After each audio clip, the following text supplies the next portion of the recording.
a gente estava vendo, né? Então, basicamente, o que a gente acaba fazendo é introduzir, né, contratermos de renormalização na Lagrangiana de tal forma a cancelar exatamente as divergências que aparecem, né? Que acaba sendo uma modificação, então, dos parâmetros, por exemplo, do potencial, como a gente viu, né? O m ao quadrado, o parâmetro de massa, né, vai para um m ao quadrado mais uma correção, né, que depende explicitamente, por exemplo, lá do cutoff, né, que é construído exatamente para cancelar as divergências que aparecem quadraticamente no campo, né, que vai aparecer multiplicado por M2 no final. E a mesma coisa o acoplamento, né, a gente acaba redefinindo o acoplamento com um acoplamento que agora também leva uma correção com o cutoff, o corte no momento das integrais, né, de tal forma que esse cara daqui exatamente cancela as divergências que aparecem envolvendo quarticamente o campo, né? Potências φ quarta, por exemplo, que acaba multiplicando o lambda, né? Então a gente obteve explicitamente as expressões para esses caras, né? Com o lambda, o corte, o limite superior que a gente tem nas integrais de momento, a gente acabou obtendo então que o delta M2, né? Para lambda, né? Lambda muito grande, lambda tendendo a infinito, acaba sendo menos lambda sobre 32 π quadrado, né? Lambda ao quadrado, que é o corte no momento, menos lambda M2 sobre 32 π quadrado, log de... a gente colocou aqui m ao quadrado, mas, como eu falei, a gente pode usar um ponto de subtração apropriado em qualquer, não necessariamente φ igual a zero, como a gente colocou, né, mas um ponto qualquer de renormalização arbitrário dado por μ, né? Então, acaba modificando o termo de log, como a gente obteve lá, em vez de aparecer o m ao quadrado aqui, acaba aparecendo essa escala, né, onde você renormaliza a tua teoria, né? E o delta lambda, que a gente obteve para lambda tendendo ao infinito, é menos 3 lambda ao quadrado sobre 32 π quadrado ln dessa escala de novo, né, onde você escolhe a renormalização da tua teoria, μ quadrado sobre lambda ao quadrado. Então, com essa escolha de ponto de subtração, né? Daqui a pouco a gente vai falar dessa escala arbitrária, né, que a gente escolhe a renormalização. Tá? Então, quando a gente faz isso lá na nossa Lagrangiana, né, a gente adiciona esses contratermos, né, que são os contratermos de renormalização.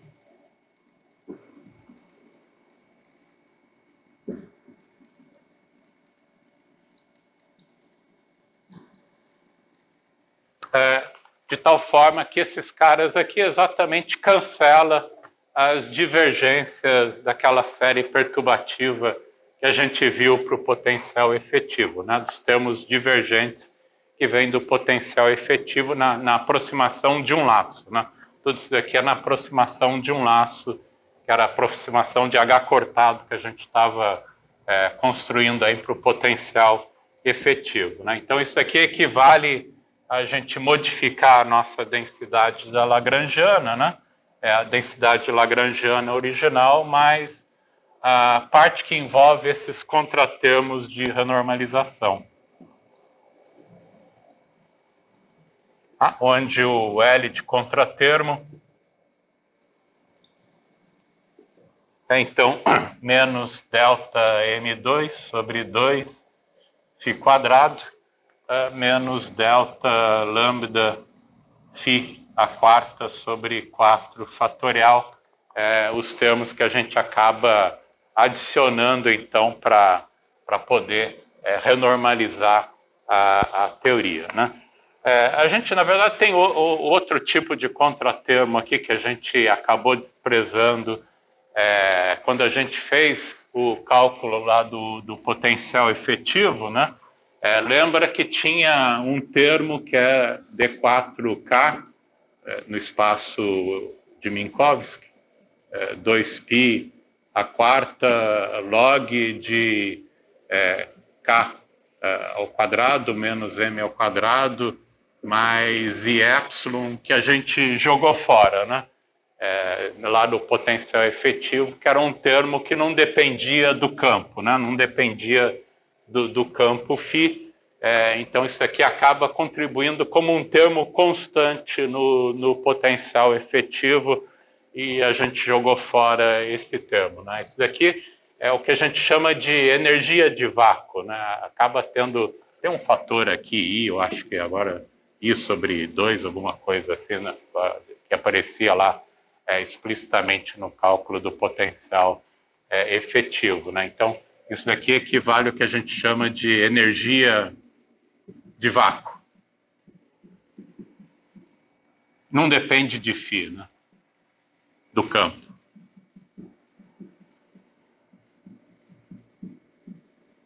E para todos os fins práticos, se você está fazendo um cálculo, por exemplo, em física de partículas, uma amplitude de espalhamento, essas energias de vácuo não interessa, né? Você não mede isso daí lá no LHC, né? Você só está medindo espalhamento, né? Amplitudes de espalhamento, né? Então, se você nunca vê energia de vácuo, não interessa em nenhum desses cálculos aí, mas tem situações em que acaba sendo importante calcular essas energias de vácuo, né? Uma situação que aparece quando você está incluindo efeitos do meio, né? Por exemplo, temperatura, né? Então, se lembra lá da mecânica estatística, um gás ideal tem uma densidade de energia, né? Então, essa densidade de energia vem exatamente desse cara daqui, né? Quando você estende isso daqui para efeitos de meio. Então, quando você está incluindo efeitos do meio, né, temperatura, acaba sendo importante para a gente descrever a física estatística do campo que a gente está trabalhando, né? Então, essa é uma situação importante. Outra situação importante, embora é um termo constante no potencial, né, que a gente está acostumado a jogar fora desde a mecânica clássica, né? Você pode sempre deslocar o potencial por um termo constante, não vai afetar a segunda lei de Newton, né? Não interessa nenhum termo constante no teu potencial, e de fato a gente mede diferenças de energia, né? Sempre diferenças de energia. Então, se você muda a sua energia do teu potencial para um fator constante, isso não interessa lá para a dinâmica, essencialmente, né? Do campo escalar, por exemplo, essas energias de vácuo não vai afetar em nada a dinâmica, né?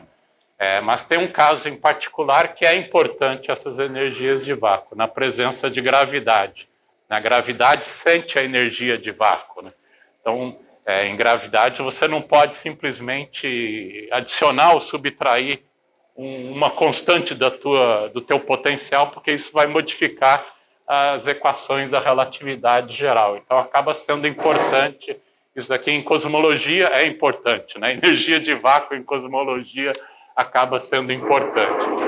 Então, em física de partículas é irrelevante, mas dependendo da situação que você está trabalhando, né, em física estatística de campos, né, que a gente vai ver nas próximas aulas, ou está incluindo gravidade, acaba sendo importante, né? E esse cara aqui é divergente, né? Claro que é uma integral de momento divergente, né? Então, usualmente, a gente acaba também adicionando, né, uma contribuição de energia de vácuo, né? Um contratermo de vácuo. Usualmente os livros textos aí não incluem, porque é mais voltado para a física de partículas, que essas energias o pessoal simplesmente joga fora. Mas se você manter esse termo lá, que é divergente, você tem que renormalizar ele também. Então, esse daqui é o contratermo de renormalização para energia de vácuo.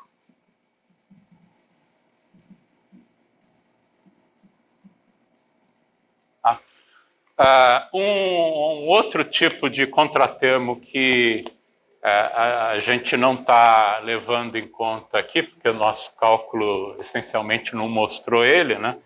Lembra, claro, que na densidade lagrangiana você também tem um termo cinético, né?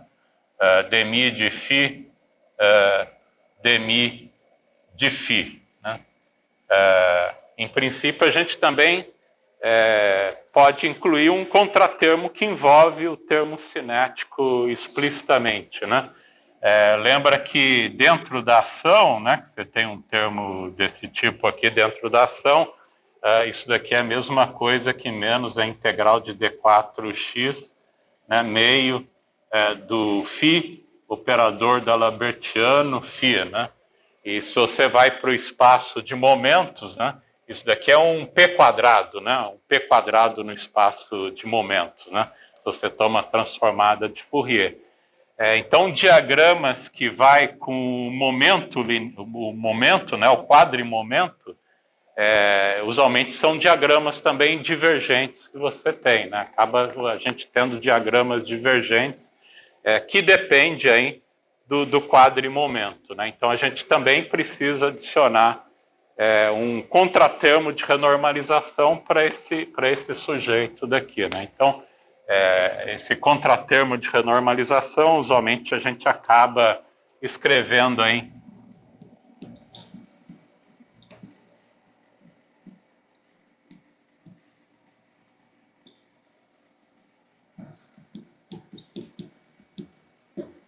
como um Z, que vai depender de lambda também, né? Demi de Phi, demi de Phi, que você acaba precisando incluir também na tua lagrangiana aqui de contratermos, né? De renormalização, para exatamente dar fim das divergências que dependem explicitamente do momento linear, né? Então, um exemplo que tem exatamente uma dependência dessa, né, que vai particularmente com φ quadrado, né, com φ quadrado, seria uma correção para a massa, né, para a massa ao quadrado do campo, né, uma correção como a gente tem aqui para o ΔM ao quadrado, né. No nosso cálculo, a gente não vê nenhum termo dependente do momento, que no caso do potencial efetivo, a gente viu que o potencial efetivo é o funcional gerador, né, dos diagramas de uma partícula irredutível, todo mundo com momento externo igual a zero, né? Então, esses termos não vai aparecer no potencial efetivo, mas aparece na ação efetiva, né? Então, se você pega, por exemplo, os diagramas, né, de uma partícula irredutível de 2 pontos, né, o gama 2 para a gente tem essa contribuição que a gente calculou lá do potencial efetivo, que é a ordem lambda, né, uma correção de ordem lambda. Você tem as correções de ordem lambda ao quadrado, que é esse cara daqui também, 2 vértices, né, 2 vértices é a ordem lambda ao quadrado, mas ordem H cortada ao quadrado, porque tem 2 laços, né? Em ordem 2 laços e ordem lambda ao quadrado, você também tem uma correção desse tipo, né? Lá no cálculo que vocês estavam fazendo da função de Green de 2 pontos até a ordem lambda ao quadrado, tem esses caras lá que vocês estão calculando, né? Então aparece essa topologia, em ordem lambda ao quadrado aparece essa daqui, e ordem lambda ao quadrado aparece essa daqui também, né? E os termos de ordem superior, né? Esse cara aqui independe do momento, né? Porque o laço aqui não carrega nenhum momento externo, né? Esse cara daqui também não carrega nenhum momento externo. Esse diagrama, né, é exatamente o mesmo cálculo para esses caras aqui, que a gente calcula no potencial efetivo, de momento igual a zero, acaba resultando nesses diagramas aí, né? Que não depende do momento externo P, né? Mas esse cara daqui depende explicitamente do momento externo, né? Você pode ver isso daí como um processo, né? De interação do campo escalar, a partícula entrando aqui com um momento, sei lá, um momento qualquer aí, Q, saindo com o momento Q, né? Afinal tem que ter conservação do quadrimomento, né? Nos vértices aqui a gente tem que ter exatamente conservação do quadrimomento. Você tem dois laços, né? Dois laços para os três propagadores que a gente tem aqui. A gente pode olhar também como que o momento está rodando dentro aqui desses propagadores internos, né? Então, sei lá, a gente pode colocar um momento qualquer aqui, Q, mais o momento que você de fato vai fazer a integração, né? O momento P aqui, ou outro momento aqui também, né? O outro momento, vamos colocar aqui o momento R, por exemplo, e por conservação do momento, do quadrimomento nos vértices, esse cara daqui, então, tem que ser para a gente, mesma coisa aqui, P menos Q, né? Quer dizer, P menos R, desculpa, P menos R, de tal forma que você tem conservação de momento exatamente aqui nos vértices, né? O P circula aqui no loop, no laço, né? O P está circulando no laço, o R está circulando aqui, né? Com conservação do momento, do quadrimomento, e a gente tem conservação nos vértices desse quadrimomento, né? Você podia ter feito outras escolhas aqui também, tanto faz, desde que tenha conservação do momento nesses vértices, né? Então, o diagrama de Feynman correspondente a esse sujeito daqui, né? Quem que é, né? A gente pode construir explicitamente quem que é esse diagrama de Feynman para a gente, né? Então, você tem dois vértices, né? Os dois vértices aqui, lembra que cada vértice acaba entrando com uma correção que é menos I lambda, né? Dois vértices. Você tem dois laços aqui, né? Cada laço tem uma integração de momento. Um momento aqui no laço, um é R, o outro é P para a gente. Então, tem uma integração de quadrimomento, né? Em cada um desses laços. Então, por exemplo, D4P, 2π a quarta. E no outro laço, né, que a gente está chamando o momento ali de R, D4R, 2π a quarta, e os três propagadores, né? Então, você tem os três propagadores pela regra de Feynman, sobre o propagador de Feynman, por exemplo, para esse cara daqui, que é P, Q mais P, Q mais P,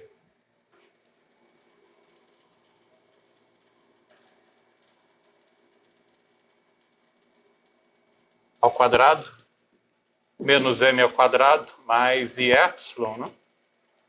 O outro propagador de Feynman, I sobre P menos R ao quadrado, menos M2, mais I epsilon.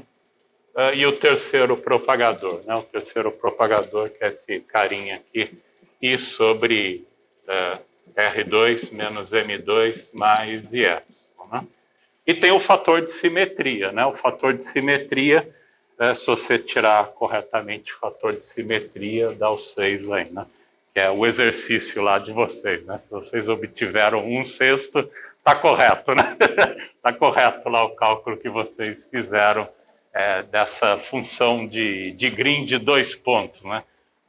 Dos diagramas aí, só os conectados, né? Até a ordem lambda ao quadrado, tá? Então, essa correção aqui para a gente, né? Vamos chamar esse cara aqui, que é a correção da função de 2 pontos aí, depende explicitamente do momento externo, né? Do momento externo que está carregando aí, esses propagadores, né?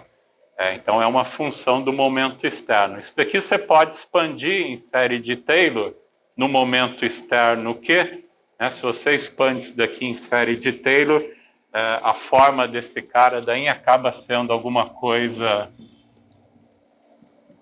Se você expande em série de Taylor, somatória n igual a 1, até mais infinito, de Q, 2n, delta dos coeficientes aí da série de Taylor, Q, derivada n vezes, né? Derivada n vezes desse cara aí. Isso aqui não depende do momento externo, né? Depende só das nossas funções aí que você está expandindo, né?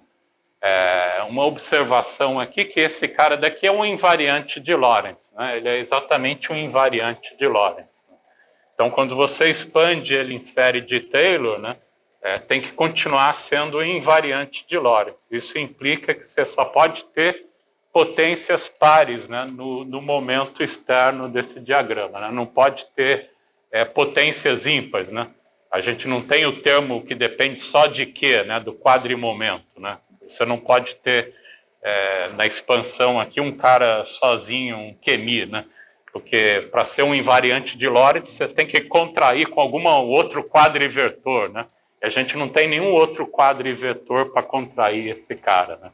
Então, por invariância de Lorentz, a gente só tem potências pares para esse sujeito aí no final do dia, né? Os termos lineares em Q são exatamente zeros aí que você pode verificar, que é naturalmente esperado por invariância de Lorentz, que a gente não tem nenhum outro quadrivetor, né, para contrair com o Q, né, a não ser ele mesmo. Então, só pode ter potências pares nessa expansão em série de Taylor. Tá?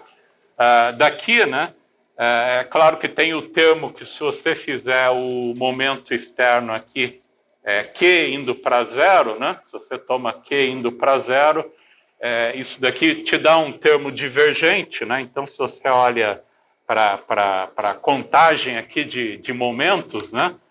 Mais uma vez, você tem 8 momentos aqui no numerador, e você tem 6 momentos aqui no denominador.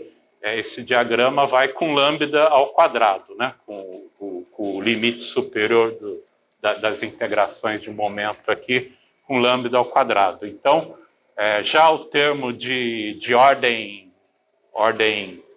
zero aqui para a gente, né, acaba indo exatamente, então, no nosso delta zero, o diagrama de ordem zero, devia ter colocado indo para o zero aqui, que inclui o zero aí para a gente, 2, que não depende do momento externo, esse cara daqui vai com delta gama 2, o momento Q igual a zero, né? Tocando o momento externo aí igual a zero, isso daqui vai exatamente com lambda ao quadrado.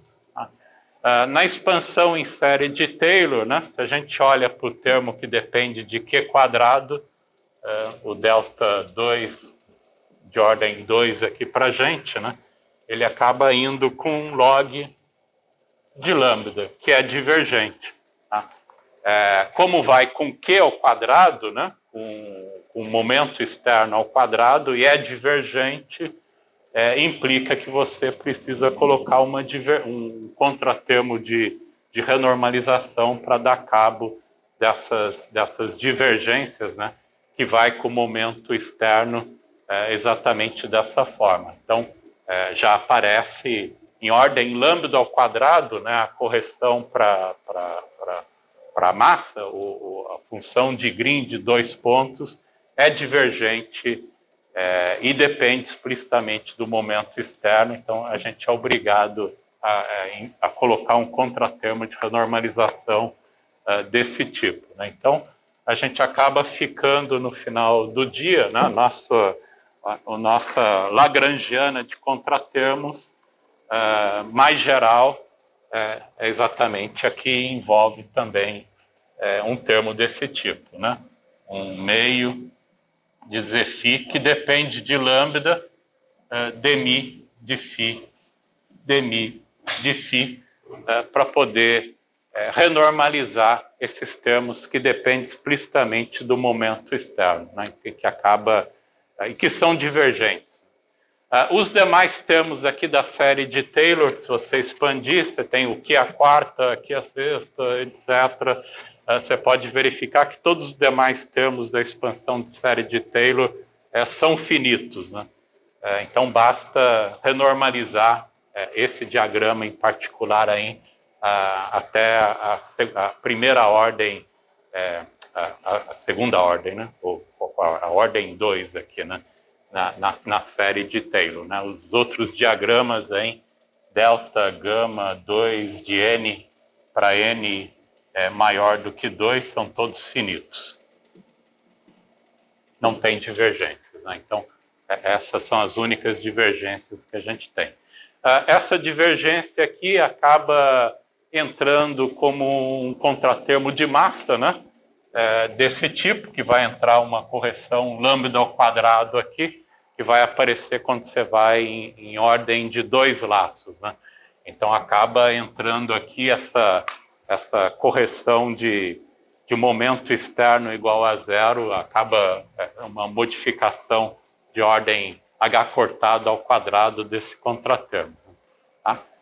Então, basicamente, isso daqui acaba aparecendo em ordem h cortado ao quadrado, né, em 2 laços, que acaba sendo importante esse contratermo para a gente, mas a forma geral, então, da Lagrangiana de contratermos acaba sendo dessa forma, né? Usualmente a gente joga fora esse cara daqui, que a gente não está interessado nessas energias de vácuo na maioria dos casos, né? Mas em geral você também tem que botar ele lá escritamente, né? Se você incluir também as energias de vácuo. Tá?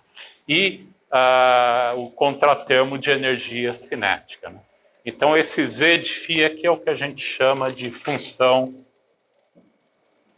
de onda de renormalização.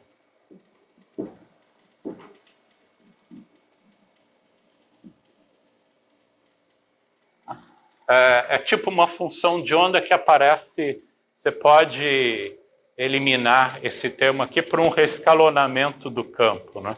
Exatamente por um fator desse tipo, de tal forma a escrever a energia cinética na forma canônica usual. Né? Tá? Então, voltando aqui para...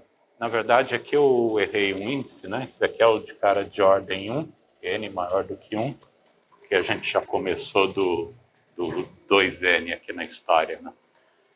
Se a gente escreve uma expressão geral, né? Vamos supor que esse termo daqui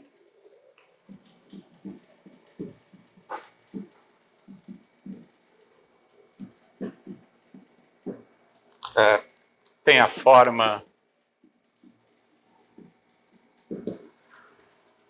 delta gama 2 de 1, né, na nossa expansão de série de Taylor lá, tem a contribuição, um termo finito que aparece aí nesse diagrama, e essa contribuição infinita, né, que vai com log de lambda para a gente. Né? Então, a nossa Lagrangiana de contratermo mais geral que a gente tem é daquele jeito lá, né? O L de contratermo da forma menos delta M2 sobre 2 φ ao quadrado, menos delta lambda sobre 4 fatorial φ à quarta. A energia de vácuo não vou botar, porque a gente não está interessado. Mais meio da função de onda de renormalização, né? Delta Z de φ, dmi de φ, dmi de φ, né?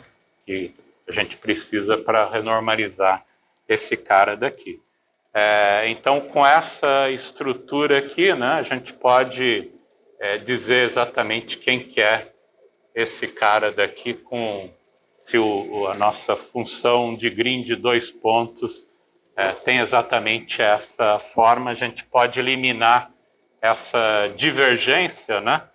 Escolhendo esse cara daqui exatamente como sendo z de φ, como sendo menos b ln de lambda. É claro que a gente tem que fazer esse log aqui, de alguma forma, ser adimensional, né?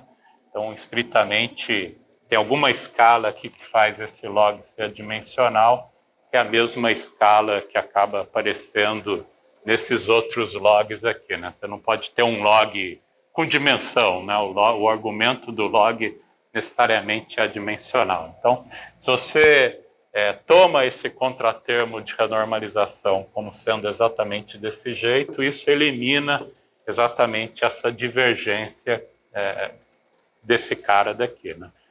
Da mesma forma que esses caras aqui escolhidos dessa forma elimina aquelas divergências que a gente calculou na aula passada, né? Então, está aqui qual é a forma dessa função de onda de renormalização, né? O contratermo referente ao termo cinético, né? Que acaba sendo introduzido para completamente renormalizar a nossa teoria, né? Isso em ordem lambda ao quadrado, né? Em dois laços. Tá? Como eu falei, a gente também pode redefinir o campo, né? Se a gente redefine o campo de forma a absorver esse fator,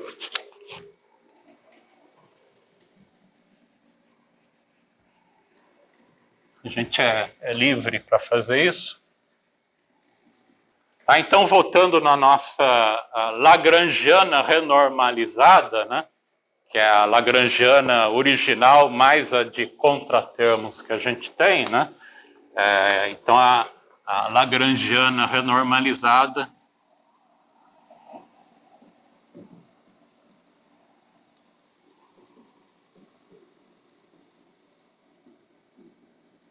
acaba sendo, então,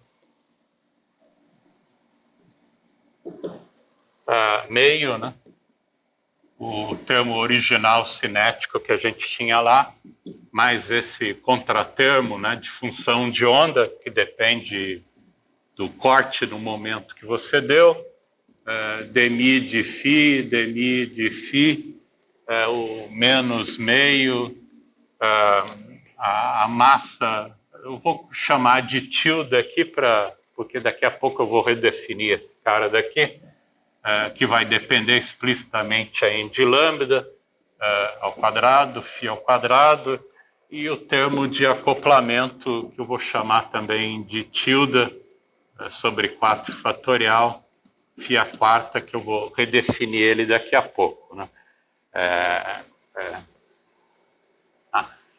Então aqui a gente pode, se a gente reescalona o campo, né? Se a gente reescalona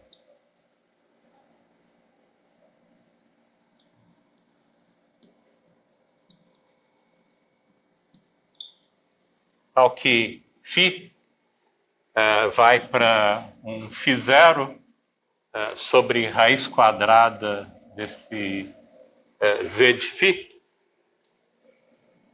onde eu estou chamando z de φ agora, todo esse fator na frente do termo cinético, 1, mais o contratermo de renormalização, né, que depende explicitamente de lambda para a gente, né? Então, se a gente redefine o campo dessa forma, a gente pode simplesmente aí, né? Esse daqui acaba sendo φ0 para a gente. Então a gente fica com uma lagrangiana renormalizada com o termo cinético da forma usual, que é dmi, agora o campo reescalonado, dmi de φ0, e mesma coisa, esse reescalonamento vai aparecer aqui também, né? Nesses termos de massa e acoplamento, e vai ficar menos meio de m0 tilde ao quadrado, que depende ainda do corte de momento que você deu, dividido por zφ de lambda, φ quadrado, zero, e o termo quártico, né? Menos, agora vai ficar lambda zero tilde, que depende de lambda, zφ ao quadrado de lambda, 1 sobre 4 fatorial, φ zero a quarta, né? Se a gente rescalona o campo dessa forma, né? Então é uma forma de voltar o termo cinético na forma usual, né? Canônica, né? Que a gente chama aí. E agora a gente pode redefinir, então, quem são os nossos parâmetros de fato aí renormalizados, que vai, claro, depender dessa função de onda de renormalização. A gente acaba, então, definindo isso aqui é a mesma coisa que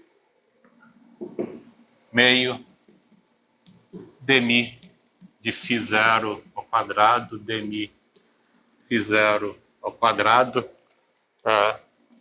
menos meio de m sem o tilde ao quadrado de lambda φ0 ao quadrado, menos lambda zero sem o tilde, lambda sobre 4 fatorial φ0 à quarta, onde a gente está chamando o m0 de lambda como sendo o m tilde, o cara original, dividido pela função de onda z de φ, e o lambda zero aqui para a gente, sem o tilde, é o lambda tilde que a gente estava botando ali, que depende de lambda, dividido pelo z de φ ao quadrado, né? Então a gente pode redefinir os nossos parâmetros dessa forma, né? Então essa é a forma final da nossa lagrangiana renormalizada, né? Que a gente acaba obtendo aí no final do dia, né? Que tem a forma canônica, né? Então a gente pode absorver essa função de onda de renormalização dentro do campo. Isso equivale a uma redefinição, então, dos nossos parâmetros renormalizados no final do dia, tá? Então, não sei. Não sei por que tá.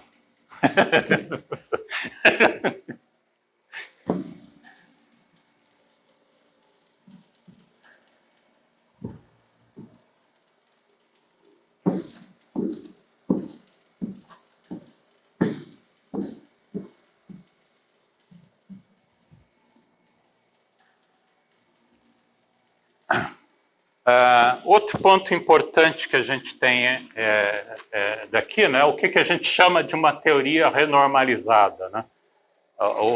Quando uma teoria não é renormalizável, né?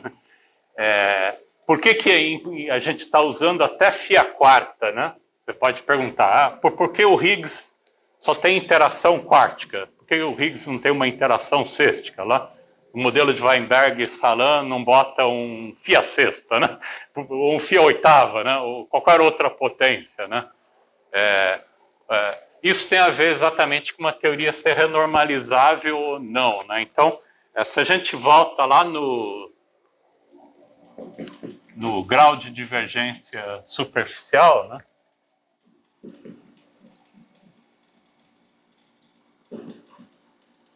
A gente definiu o grau de divergência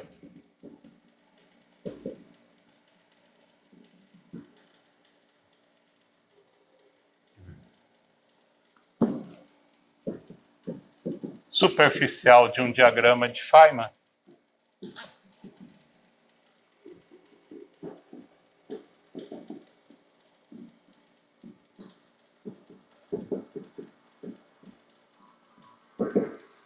Como sendo D, a dimensão do espaço-tempo, né? O número de laços que você tem num diagrama de Feynman, menos 2 vezes o número de linhas internas, né? Então, esse aqui é a dimensão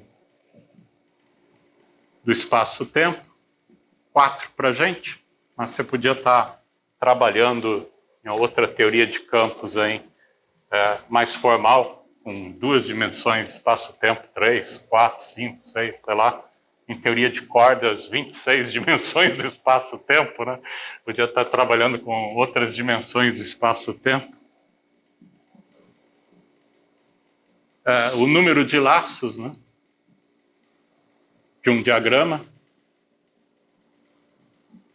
e o número de linhas internas.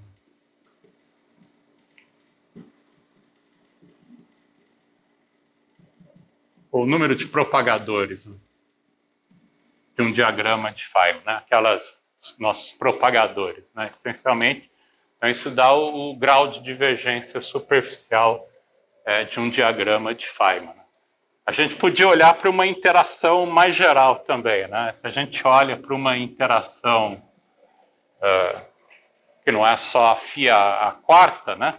Você podia olhar para uma interação, sei lá, menos g, n, φ potência n qualquer. É claro, para fazer isso daqui com as dimensões corretas aí, entra algum fator aí de energia ou de massa, n-4, para n maior do que 4, né? Inclui também o n igual a 4 para a gente, né? Mas a gente podia colocar um fator de interação desse tipo, né? φ a quinta, φ a sexta, φ a oitava, qualquer potência aí, que você quiser aí na tua teoria, né? Se a gente modifica o nosso termo de interação, né? A gente pode reescrever esse grau de divergência superficial de um diagrama de Feynman. A gente pode reescrever ele da seguinte forma.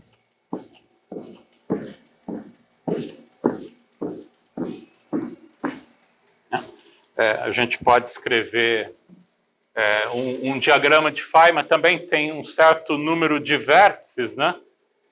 Então, dependendo do tipo de interação que você tem, isso vai modificar o grau de divergência do diagrama, ou de acordo com o número de vértices que esse diagrama de Feynman tem, né? Então, o número de linhas internas que a gente tem aqui no diagrama de Feynman, né, a gente pode também escrever como sendo o n, né, essa potência que a gente tem aqui no termo de interação, vezes o número de vértices dividido por 2, menos o número de linhas externas, ou pernas externas que você tem um diagrama, dividido por 2. Então, o n aqui é a potência da interação.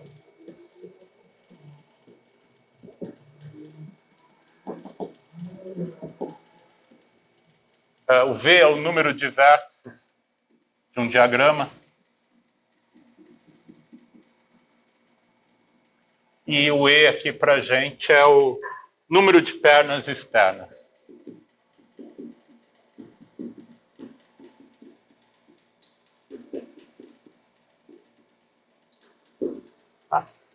Você pode verificar isso, por exemplo, aquele diagraminha ou qualquer outro exemplo que a gente tratou, né?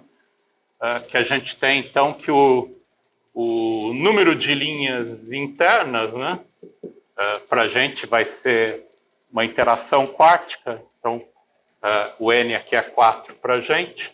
O número de vértices é um vértice, então vezes 1 dividido por 2, menos o número de pernas externas, a gente tem 2 pernas externas, né, dividido por 2, isso daqui vai dar o número de linhas internas, 1 para a gente, né? Então você pode fazer uma contagem do número de linhas internas aí, né, dependendo da potência da interação, o número de vértices e o número de pernas externas que você tem aí no diagrama aí de Feynman, né? Te dá corretamente a relação que você quer, né? Além do mais, a gente também pode escrever quem é o número de laços, né, de um diagrama de Feynman, né? o número de laços L de um diagrama de Feynman é o número de linhas internas, né, o I de novo, que a gente escreveu essa expressão, menos o número de vértices mais 1, te dá o número de laços, né?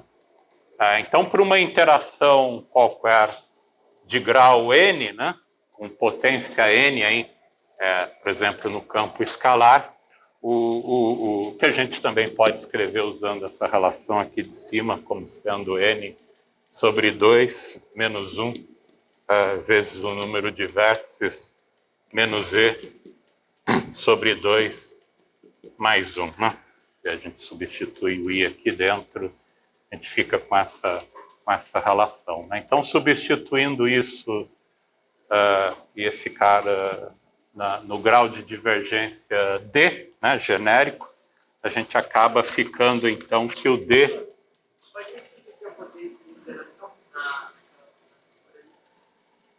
A potência aqui esse aqui é o Φ4, né? É o vértice com 4 pontas, né? Então, equivale ao nosso Φ4. Então, equivale o n igual a 4, né, para a interação quártica. Se fosse uma interação cêstica, você teria um objeto desse tipo, né? Para um Φ6, né, por exemplo. O Φ oitava, né? Você vai adicionando mais pernas externas aí, né? Mas a contagem é exatamente essa daqui, né? Para um n qualquer, né? Para um n qualquer da interação, você pode fazer a contagem. O número de linhas internas é sempre dado dessa forma. E o número de pernas externas é o que sobrou, né? O que você não contraiu, né? da tua interação, né? Para formar o laço. Tá? Então, substituindo o I e o L na nossa expressão, a gente obtém uma expressão geral para o grau de divergência de um diagrama de Feynman, para uma teoria que tem grau de interação N arbitrário aí. Tá? Então, com isso a gente acaba ficando que o grau de divergência D, então, né, se você substituir essas duas expressões lá, acaba te dando dimensão do espaço-tempo, a potência da interação dividido por 2, menos 1, menos n, potência da interação, vezes o número de vértices, menos d sobre 2, menos 1, número de linhas externas, número de pernas externas, mais a dimensão do espaço-tempo, que acaba te dando aí o resultado que a gente pode escrever como n menos 4, o número de vértices, menos o número de pernas externas do diagrama, mais 4. Se a gente toma a dimensão d, né, para o caso d igual a 4, né, a gente acaba ficando para 4 dimensões do espaço-tempo, né? Então, para 4 dimensões do espaço-tempo, a gente vê que você pode, se você tem uma potência n maior do que 4, você pode mudar o grau de divergência do diagrama conforme o número de vértices que você tem, né? Quanto mais vértices você tem o diagrama, maior vai ser o grau de divergência do diagrama de Feynman. Né? Enquanto que para n igual a 4, né, você tem um número restrito de diagramas, né, que acaba sendo divergente aí no final do dia para a gente, né? Dependendo aí do número de pernas externas que você tem. Né? Então, por isso que para n igual a 4, né, a gente só tem divergência no cara que tem 2 pernas externas e o cara que tem 4 pernas externas, né? Os outros caras não é divergente, né? O cara com 6 pernas externas, 8 pernas, são todos finitos para a gente que tem um grau de divergência negativo aí, né? Não diverge. Mas se n for maior do que 4, aí, conforme você vai adicionando mais vértices, mais divergente vai ficando o diagrama, né? E conforme vai aumentando o número de vértices, é a mesma coisa que você precisar cada vez mais termos de φ quarta, φ sexta, φ oitava, φ décima, arbitrariamente potências, né? Você vai ter que incluir um número arbitrário de contratermos de renormalização para renormalizar a tua teoria, né? Então, essa é uma teoria não renormalizável, né? Que você não usa só os termos que você tem originalmente, né, na tua teoria, né? Massa e acoplamento, né? Você vai precisar botar aqui infinitos outros termos para renormalizar a tua teoria de acordo com o número de vértices do diagrama de Feynman que você vai botando aí, vai encontrando cada vez mais diagramas divergentes. Tá? Então, isso que te dá... O que é uma teoria renormalizável, né? Uma teoria renormalizável é que você renormaliza ela só com os parâmetros originais do teu modelo. Você não precisa adicionar, né, nenhum outro operador adicional aqui, né? Um φ sexta, φ oitava, arbitrariamente aí, né? E para n maior do que 4 é exatamente isso que acontece, né? Então, isso que acaba definindo para a gente uma teoria renormalizável. Tá? Tudo bem? Então, por isso que a gente é restrito até potência 4, né? É claro que isso depende da dimensão do espaço-tempo, né? Você podia estar em outras dimensões aí, isso vai modificando aí de acordo com a dimensão do espaço-tempo, né? Além de falar de uma teoria se é renormalizável ou não, né? A gente também tem que tomar um pouco cuidado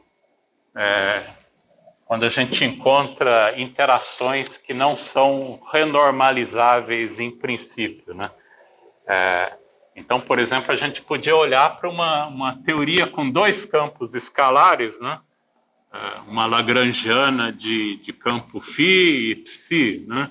Sei lá, tem um termo cinético para ambas aí, dmi de φ, dmi de φ, o termo de potencial, né? m de φ ao quadrado, φ quadrado menos lambda sobre 4 fatorial do φ aqui, φ a quarta, e mesma coisa para o outro cara, meio, para o outro campo escalar, dmi de psi, dmi de psi, um termo de massa para esse campo escalar aí, sei lá, o m aí, quadrado sobre 2, psi quadrado, um termo de interação em qualquer aí, sei lá,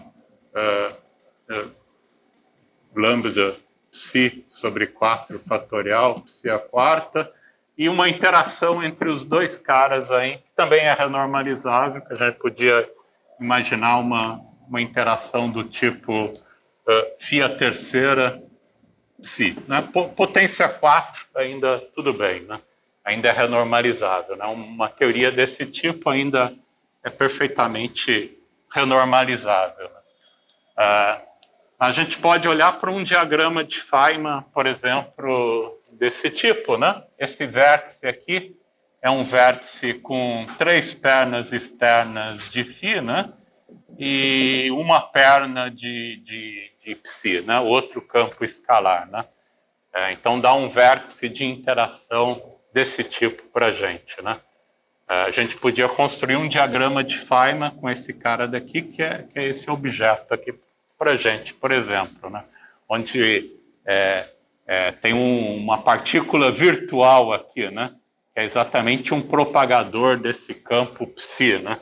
Então, esse cara daqui para a gente acaba, se a gente olha para momentos aqui, né, do nosso propagador, com um momento muito menor do que a massa do campo, né? Esse cara daqui acaba sendo um fator p quadrado menos m quadrado aqui para a gente, né? E se a gente olha para o caso de p muito menor, né, do que a massa, né? O quadrimomento, energia muito menor do que a massa, isso daqui é basicamente uma interação desse tipo, né? Acaba sendo uma interação desse tipo no final do dia, né? E isso daqui para a gente é alguma coisa que vai com G quadrado, φ sexta, dividido pelo propagador, né, que é m quadrado aqui para a gente, né, m ao quadrado. Tá? Então, em princípio, é uma interação não renormalizável, né? Mas você tem que ver aqui também, né, que a gente está fazendo uma hipótese aqui que as nossas energias é muito menor do que a massa, né, desse campo, né? Aí gera termos desse tipo, né? Mas isso é tudo bem, né? Isso aqui é o que a gente chama de uma teoria efetiva, né? Ela só é válida para energias menor do que aquela massa, né? Se você for para energias maior do que a massa, então o correto aqui é exatamente levar em conta que, na verdade, esse cara daqui está vindo, né? Está vindo de um termo G2, φ sexta, onde você tem explicitamente um propagador lá, né? De Feynman lá para energias maiores, né? E ainda continua sendo uma teoria renormalizável. Então, embora pareça não renormalizável, né, isso daqui é uma teoria efetiva para a gente. Né? Então, isso aqui é o que a gente tem, um exemplo de teoria efetiva. Só é válida até uma escala de energia que é muito menor do que a massa aí do campo. Né? Então, embora pareça ser uma teoria não renormalizável, é uma teoria efetiva. Né? Então, teorias efetivas é ok, né? ter operadores desse tipo. Né? Em teorias efetivas é ok, desde que você lembre que ela é válida até uma determinada escala de energia. Né? Então, todas as propriedades de renormalização que a gente acaba estudando aqui continua também sendo válido para teorias efetivas. Né? Então, dependendo de como que você olha para essas interações, né, se é uma teoria fundamental, é ruim, né? Porque é não renormalizável. Mas se você olha como uma teoria efetiva que é válida até aquela escala de energia, aí tudo bem, né? Então, essa é uma outra forma de você olhar para teorias não renormalizáveis, né? Que, na verdade, elas são teorias que advêm de uma teoria mais fundamental, né? Que é essa daqui, né? Não essa daqui, mas essa daqui é a mais fundamental, que é renormalizável. Né?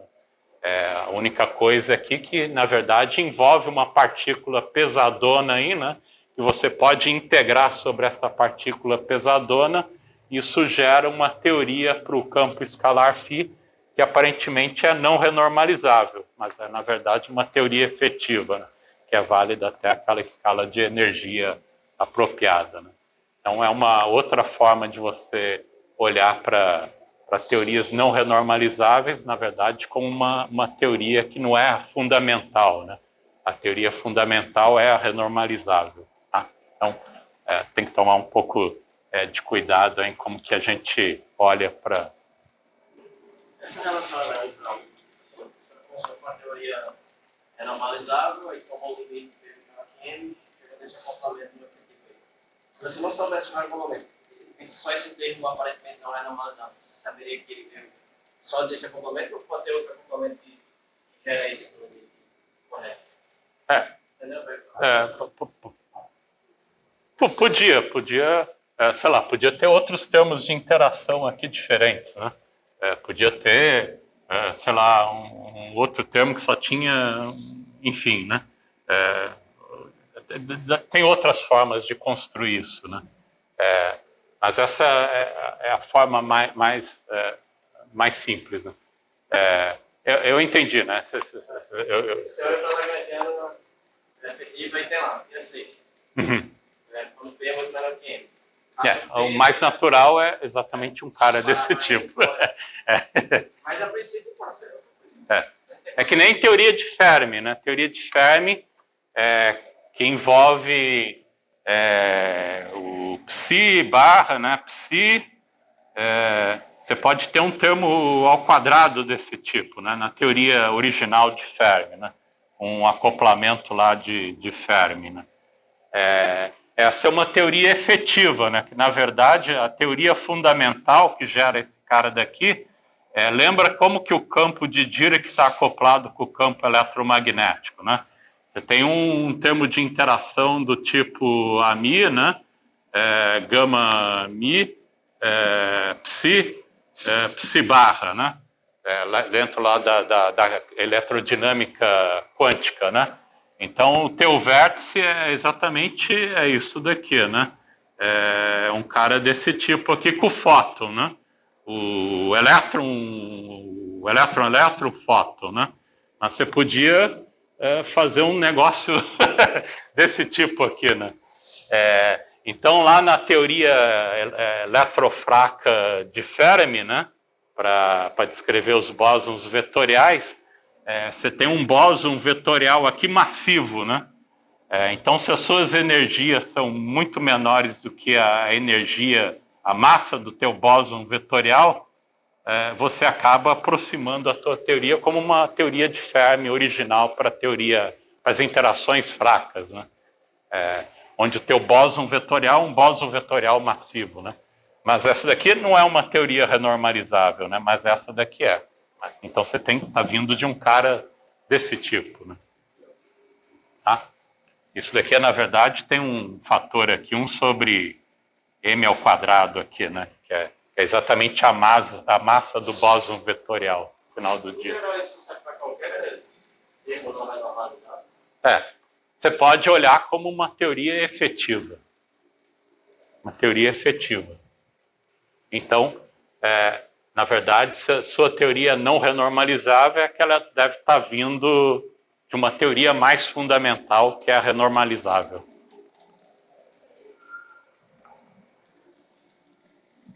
Tá?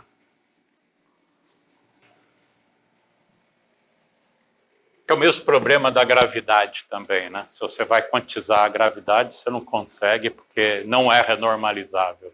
Acaba tendo uma situação semelhante. Você precisa de infinitos contratermos de renormalização para quantizar a gravidade. Então, é uma indicação que você precisa de uma teoria mais fundamental para a gravidade, né? Teoria de cordas, sei lá, né? Uma teoria mais fundamental, onde a teoria relatividade geral é um limite de baixas energias dessa teoria fundamental. Não tem como fazer esse ganha reversa aí. Aí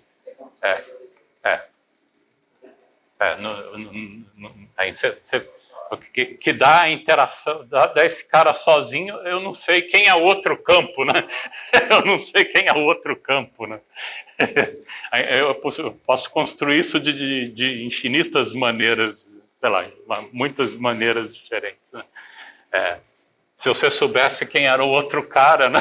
A gente não sabe, né? Mas é uma teoria efetiva, né? Em princípio, você pode tratar como uma teoria, mas não fundamental, não vai ser fundamental, tá? Então, essa é a diferença aí de uma teoria renormalizável de uma teoria não renormalizável, né? Tá?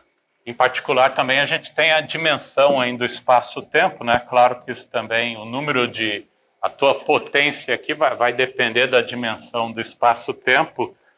Em D igual a 4, né? A gente está olhando aí, a gente só tem o φ até o φ a quarta, né?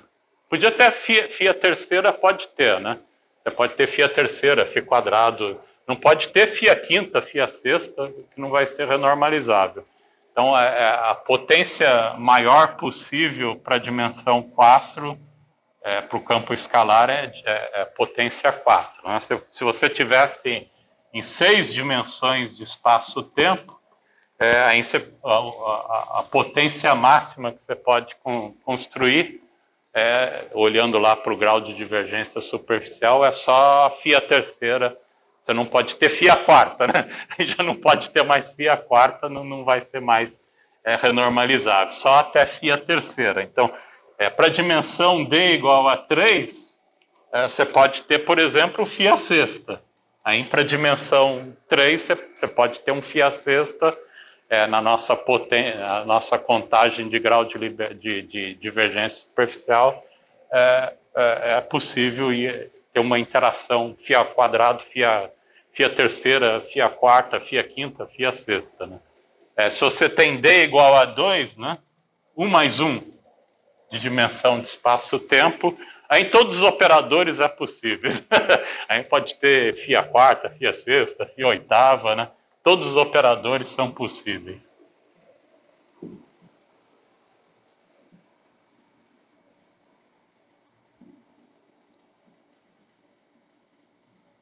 Que é uma teoria super renormalizável, né?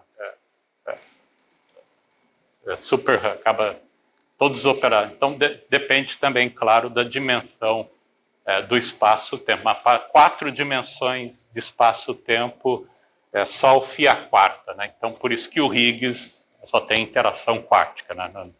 Você não tem uma interação cêstica nem nada para o Higgs ainda. Tá?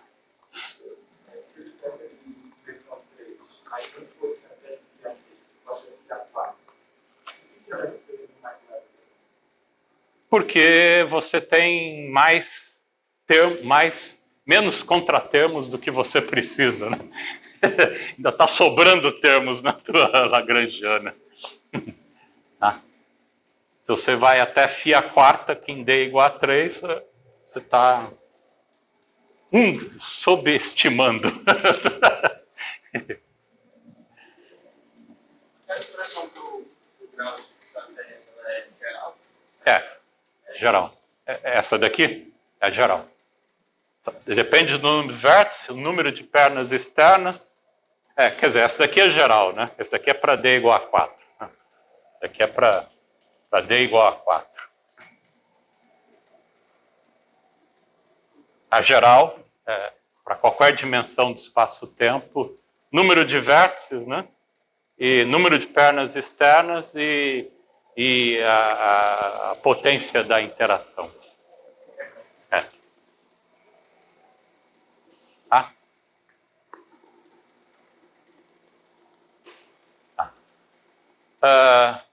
Beleza, acho que eu paro por aqui hoje. A gente continua na aula que vem, ainda dentro desse tópico de renormalização.